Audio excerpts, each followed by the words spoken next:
Hey guys, how you going? Hope you're all doing very well. This evening I'm going to be doing yet another movie review for you all, so hopefully you find this one interesting. This movie is a horror film from Australia, English language, released in the year 2024, directed by Steve Boyle, and this film is called The Demon Disorder. So The Demon Disorder is about three brothers who had lost their father in very mysterious circumstances, and it's traumatized them ever since. So fast forward many years, one of the brothers actually had to get away from the family home. So the family home is now occupied by the two brothers who are trying to get over this trauma, but they've just never been able to get on with their lives. But the mechanic, who's the main character, he's able to get on with his life and he's trying to forget what happened because it was actually quite scary.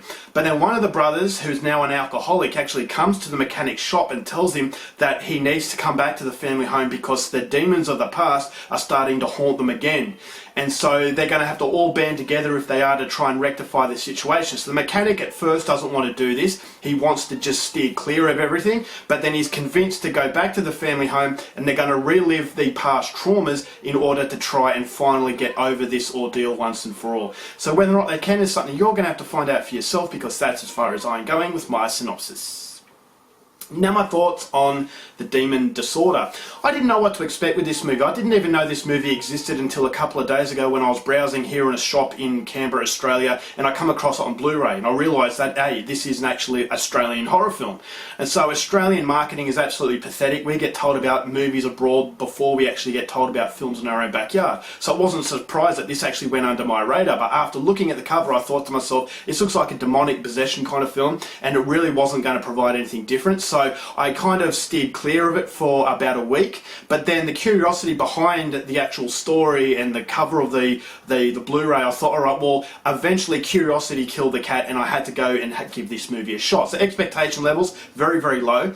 I make it no secret that I am very critical of the Australian film industry. A lot of these films are made for TV crap that just don't have any real punch to them. Horror films, especially from Australia, that just don't really cut a lift to the standard that I really want. And so every now and then an Australian horror film will come up that will really surprise me. You know, Wolf Creek, Killing Ground, movies that really hit you very hard and you're not really expecting it. And so that's the reason why I keep on trying with Australian horror. You get a lot of crap, but every now and then you come across a gem. So I was hoping, without real expectations, that this was a film that was going to be a gem, or at least something that was going to be worth the time and effort. And after watching Demon Disorder, I will say that this is one of the more surprising Australian horror films to come out in a very long time. It's not perfect by any means, but I thought as though it actually had a lot of heart behind it, and it was elevated to past the point of a made-for-TV crappy sort of movie.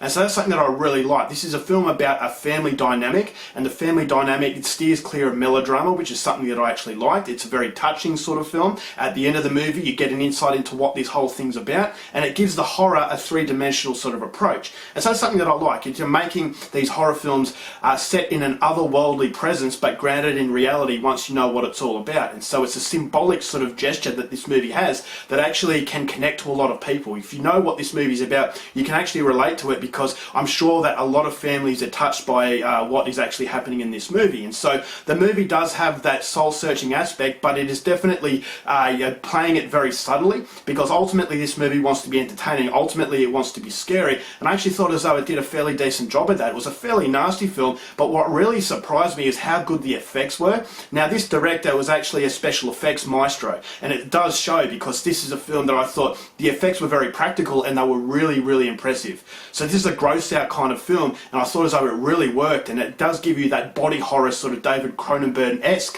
feel to it. So it's a demonic possession film on one hand, but on the other hand you have that body horror that actually makes it very different. This is a demonic sort of possession film in that subgenre, but it does steer clear of the generic movie tropes and actually goes down and blends it with another subgenre of horror, which is that body horror. So if you're a fan of David Cronenberg and you're a fan of movies like The Exorcist, you're going to like what The Demon Disorder actually produces, because it steers clear of the generic exorcism kind of films, and it steers clear of the generic David Cronenberg body horror type of film, but it pays homage to both of those. And so that's something that I liked, and it was daring to be its own identity. And so that's something that I thought Steve Boyle does a very good job at. Not only is he a maestro at special effects, but he's actually quite impressive behind the camera. So what I liked about the film also was the fact that the family dynamic was there without going into melodrama. I thought as though these three brothers were very relatable and they were actually realistic. I thought the chemistry worked really well and that actually really related. And when they get back to this family home, you know that there's a secret in this family home, and that helps contribute to the moment of anticipation. And when the anticipation evolves into horror, I thought as though it blended in very, very well because you get much more of an impact. So the dialogue I thought was very well written. I thought as though it was actually quite funny in instances when they react to horrible things.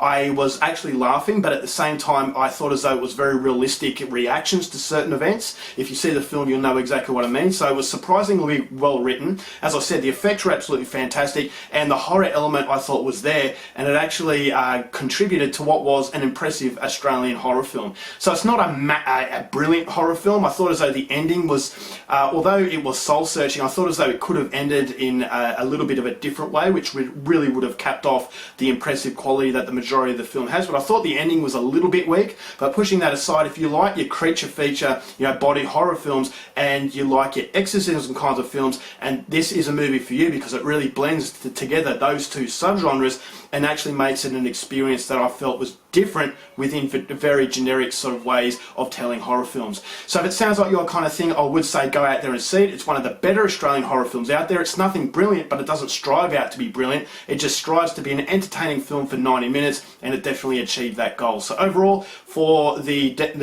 Demon Disorder, I'm going to give this film 3.5 stars.